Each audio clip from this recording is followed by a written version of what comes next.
2 lata temu prezentowałem procedurę wymiany żaróweczek podświetlających, panel klimatyzacji ręcznej w Grande Punto. Na Waszą wyraźną prośbę odświeżam temat, na przykładzie nowszej wersji tego świetnego samochodu, czyli Punto Evo. Jak możecie zauważyć, w tym przypadku przepaleniu uległa prawa żaróweczka panelu. Cóż, pora wyleczyć kropka.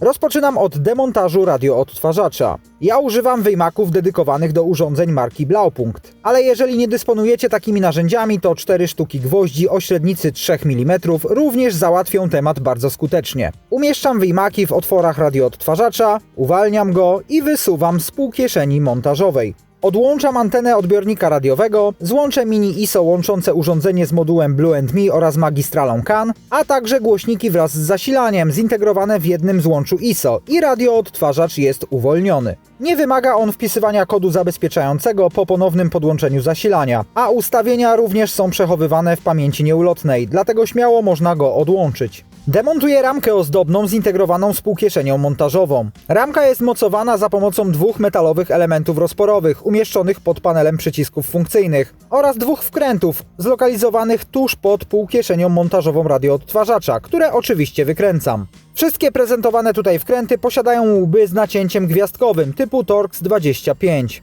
Wykręcam także 5 kolejnych wkrętów mocujących półkieszeń montażową radioodtwarzacza. 2 z nich widać na pierwszy rzut oka. Kolejne 2 sztuki łatwo dostrzec patrząc od dołu. A ostatni jest zlokalizowany po lewej stronie wnęki. Równomiernie pociągam, a następnie wysuwam całość. Tutaj widać metalowe elementy rozporowe, o których mówiłem wcześniej. Można całkowicie uwolnić ten element, odłączając panel przycisków funkcyjnych poprzez wciśnięcie występu zabezpieczającego i jednoczesne otwarcie zaczepu złącza elektrycznego oraz odłączenie opaski podtrzymującej wiązkę elektryczną. Nie jest to jednak konieczne z uwagi na wystarczającą długość przewodów oraz miękką otulinę wiązek. Nic nie ulegnie porysowaniu ani nadwyrężeniu, a i oryginalna opaska wiązki, która jest jednorazowego użytku, pozostanie na swoim miejscu. Delikatnie odkładam całość na bok.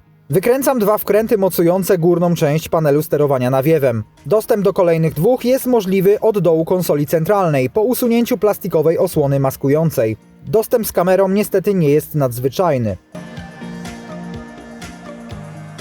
Delikatnie wciskam panel do wnętrza konsoli centralnej, a następnie obracam o 180 stopni, zabezpieczając jego przód przed zarysowaniem, np. za pomocą ściereczek.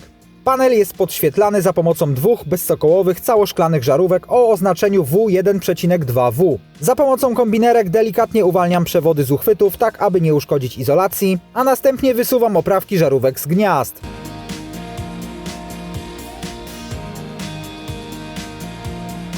Używając gumowych rękawiczek ochronnych usuwam stare i montuję nowe żaróweczki. Dobrym zwyczajem jest bezwarunkowa wymiana zarówno lewej, jak i prawej sztuki jednocześnie, ponieważ dostęp do tego miejsca nie jest nadzwyczajny. Przed ponownym montażem oprawek w panelu załączam światła pozycyjne, aby upewnić się, czy nowe żarówki działają poprawnie. Montaż całości przebiega w sposób odwrotny do demontażu i nie wymaga komentarza. Zwracam jedynie uwagę na przewody oprawek żarówek oraz inne wiązki elektryczne, aby nie wkręciły się w linki sterujące klapami mieszacza oraz rozdzielacza powietrza. Z tego samego względu należy również zachować atencję podczas montażu radioodtwarzacza. I gotowe! Mały detal, a cieszy oko. Satysfakcja z własnoręcznie wykonanej pracy zawsze jest bezcenna, ale dodatkowo w tym konkretnym przypadku pół godziny zabawy pozwoli Wam zaoszczędzić całkiem sporą sumkę. Zapytajcie w ASO o koszt takiej usługi. Serdecznie dziękuję Dominice za użyczenie kropka do odcinka, a Wam za obejrzenie tego filmu. Jeżeli wideo okazało się przydatne, to bardzo się cieszę. Zajrzyjcie też na kanały Laguna Fana oraz Rysiuncia. Pozdrawiam Was i tradycyjnie już do zobaczenia wkrótce.